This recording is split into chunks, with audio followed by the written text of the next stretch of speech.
What's up guys, it's Harvey here. Today I thought I'd take this opportunity to actually open the window. I want to explain, and while I've got the Subaru out of action, I wanted to do this video ages ago, which is see how it turned off. Comparing the RS200 to the Mark IV RS200 EDC, both of Clio Sports, one the Mark III generation, which used to be my old one, which is the 2-litre naturally aspirated one, and then comparing it against this one, which is my girlfriend's, which I also drive a lot fairly recently, which is the 1.6-litre turbo Mark IV RS with the automatic gearbox.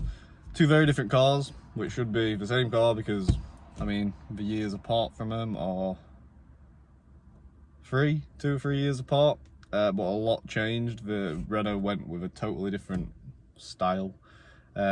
So yeah, personally I prefer the RS200. I'm going to explain why, but I'll explain the differences anyway. So looks, I put some screens up here. I wish I had both cars at the same time. I really wanted to do this video while I had both cars so I could drive the RS200 and drive this, but with the Subaru, when that Subaru came up, I had to sell the Clio, and I didn't want to risk waiting just for making a video, which, you know, I'm on a small YouTube channel, it would be pointless. Sort of sacrificing potentially my dream car just to make in one video when I can just do it like this. So the looks, I prefer the Mark III RS200 easily over everything else, because, well, over any of the Clios really. I do like 182s. The RS200 I think looks best, looks a lot better and aggressive than this. This looks more like, this blends into traffic a lot easier, which is nice. So you can tell it's a performance car. It's got like a diffuser and the dual tip exhaust on the back.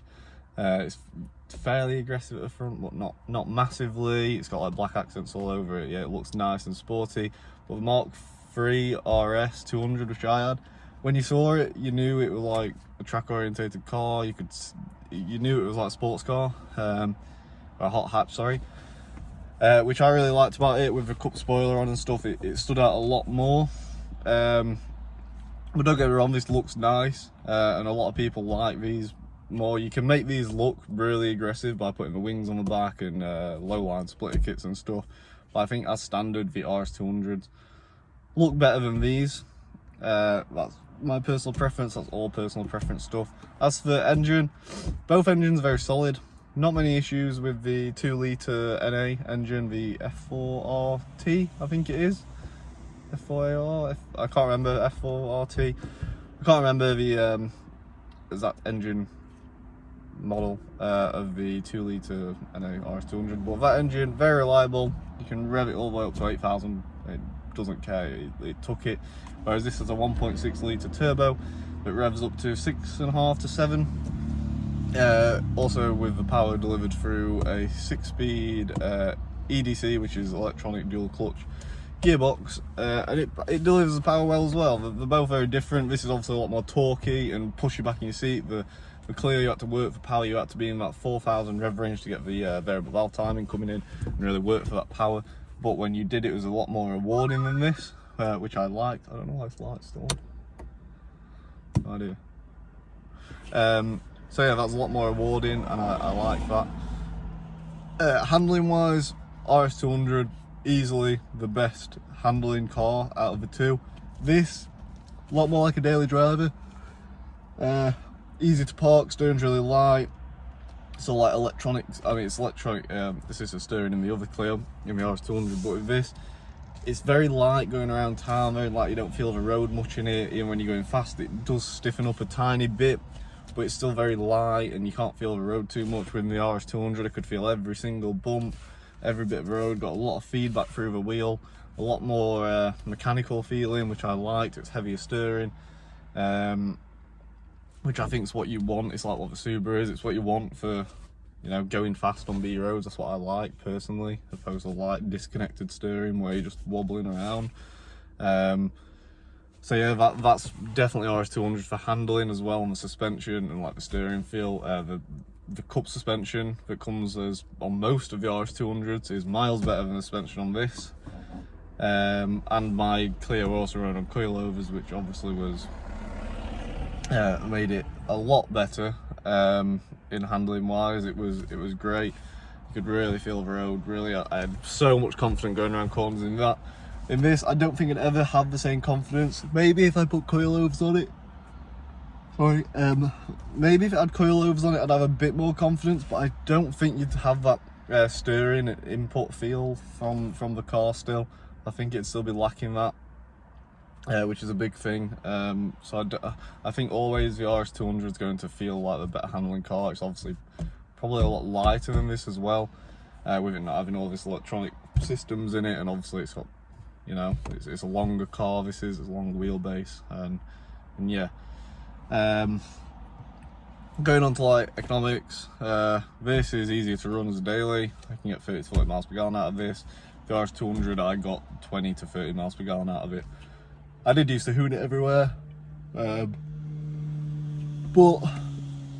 you know, that car and that engine, I think you can have fun in this and use less fuel, whereas obviously the RS200, you have to be 4,000 to 8,000, and that was your rev range you wanted to be in, using most fuel to have a lot of fun in it. But it was always fun to drive, it was always ragged, it was very reliable for the most part, both being French cars. I'd say this is more reliable than the RS200, but then it is also like pot luck, to be honest. Like the gearboxes in the RS200s are like chocolate, so you can sometimes get them crunching from third to fourth, whereas this, you don't really have much issues with it. Going on for sort of power, a lot easier to get more power out of these Mark 4 RS200 EDCs. Obviously it's got turbo, you get more power fairly easily. You can get like these 200 from standard, you can get 250 brake, 250 foot-pound torque easily on a stage 1, whereas like the Clio RS200, you're looking at 200 brake and 160 foot-pound torque I think is standard. And to get any more, induction kit, map, decap pipe, or like sports exhaust, it's like 10 brake horsepower, and then you need like high lift cams, or you need to supercharge it or turbocharge it or put a Megane engine in it to make them a Clio to get anything near the 300s in them. But if you've got one of them, it's not about that. It's about the overall feel and experience. Like, I can't explain how confident I was in that car. With how I had it set up, it was great. It wasn't about the engine power and, you know, getting the most out of it, really. So yeah, I think to wrap things up, I think the RS200 looks better, it handles better, the engine's robust, but so is this. Yeah,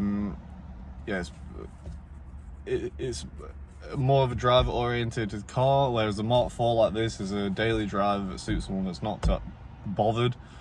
They just want a nice daily drive that's sporty and pokey, and it'll go if it wants to go.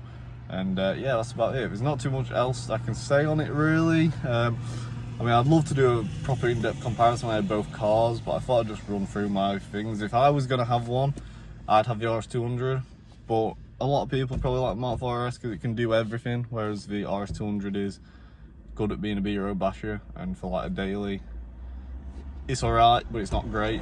This is a lot nicer to daily. So yeah, I hope you guys enjoyed the video. Sorry it's just been me babbling on with probably some pictures of my cars being put in there, but yeah, hope you enjoyed, and peace.